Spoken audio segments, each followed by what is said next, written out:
Hello बच्चों, कैसे हो आप। आज हम कक्षा 4 सामाजिक अध्ययन की वर्कशीट हल करेंगे। अध्याय 5 थार भारत का मरुस्थल। तो चलिए वर्कशीट हल करते हैं। प्रश्न 1, उपयुक्त शब्दों को रिक्त स्थान में भरें। ब्रैकेट में मॉनसून, मरुस्थल, लू, मरुद्यान, ऊंट आदि कुछ शब्द दिए हुए हैं। हमें सही शब्द को खाली स्थान में भरना है। पहला करते हैं, ऐसा क्षेत्र जहां वर्षा व वनस्पति दोनों ही बहुत कम होती हैं, तो यहाँ लिखेंगे मरुस्थल। दूसरा, ऋतुओं के अनुसार अपनी दिशा बदलने वाली पवनें हैं डैश, तो यहाँ लिखेंगे मानसून। तीसरा, रेगिस्तान में पाए जाने वाला वह स्थान जहाँ पानी मिलता है, तो यहाँ लिखेंगे मरुद्यान। चौथा, रेगिस्तान का जहाज कहा जाने वाला यातायात का साधन, तो यहाँ लिखेंगे ऊंट। पांचवा, दोपहर के समय चलने वाली गर्म व शुष्क पवन का नाम, तो यहाँ लिखेंगे लू। चलिए अगला प्रश्न करते हैं। प्रश्न 2, निम्नलिखित प्रश्नों के उत्तर अपने परिवार के सदस्यों से बातचीत करके लिखें। पहला, ऊंट को रेगिस्तान का जहाज क्यों कहा जाता है, तो इसका उत्तर लिखेंगे ऊंट रेत के मैदान में दूसरे जानवरों की तुलना में आसानी से चल सकता है। ऊंट कई दिनों तक पानी पिए बगैर भी रह सकता है। रेगिस्तान में ऊंट ही यातायात का मुख्य साधन है, इसलिए ऊंट को रेगिस्तान का जहाज कहते हैं। चलिए आगे बढ़ते हैं। दूसरा, रेगिस्तान के निवासी जल का सदुपयोग किस प्रकार करते हैं, तो इसका उत्तर लिखेंगे रेगिस्तान में पानी का बहुत महत्व है।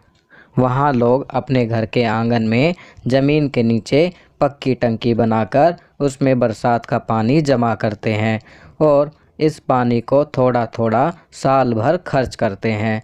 जैसलमेर में आज भी लोग लकड़ी की चौकी पर बैठकर नहाते हैं।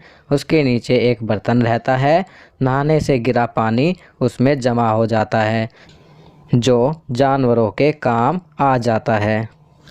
बच्चों, मैं यहाँ आपको बताना चाहूँगा पानी के बारे में। राजस्थान में कई कहानियाँ और किस्से और कहावतें हैं। उन्हीं में से एक कहावत है, यदि घर में साधारण मेहमान आए तो उसे मलाईदार दूध और विशेष मेहमान आए तो 1 गिलास पानी दो। मेहमान इससे ज़्यादा मांगे तो दूसरा गिलास दूध का दो, यानी पानी दूध से ज़्यादा कीमती है। चलिए आगे बढ़ते हैं। तीसरा, थार रेगिस्तान में अधिकतर फसलें जून जुलाई के महीने में क्यों बोई जाती हैं, तो इसका उत्तर लिखेंगे क्योंकि जून जुलाई में बारिश का मौसम होता है, अतः थार रेगिस्तान में अधिकतर फसलें इन्हीं महीनों में बोई जाती हैं। चौथा, रेगिस्तान में नहर पहुंचने से वहां के निवासियों को क्या क्या फ़ायदा होता है, तो इसका उत्तर लिखेंगे रेगिस्तान में नहर पहुंचने से वहां के लोगों को पीने व सिंचाई के लिए जल आसानी से उपलब्ध हो जाता है। चलिए आगे बढ़ते हैं। प्रश्न 3, भारत के नक्शे में निम्नलिखित दर्शाएं। पहला, थार मरुस्थल। दूसरा, अरावली पर्वतमाला। तीसरा, इंदिरा गांधी नहर। तो पहला, थार मरुस्थल, इसे हम यहाँ दर्शाएंगे। दूसरा, अरावली पर्वतमाला, तो यहाँ हम अरावली पर्वतमाला को दर्शाएंगे।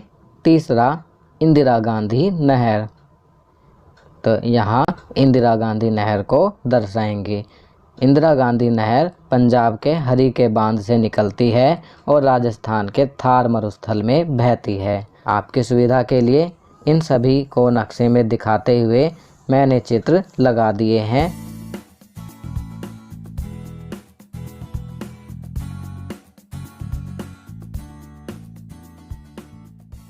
ताकि आप अपनी वर्कशीट में दिए हुए नक्शे में इन सभी को आसानी से दर्शा सकें।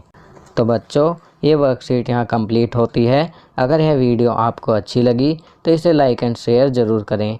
अन्य विषयों पर बने हमारे लेटेस्ट वीडियोस को देखने के लिए चैनल को सब्सक्राइब करना ना भूलें और देखते रहिए हमारा channel knowledge kingdom. Thank you.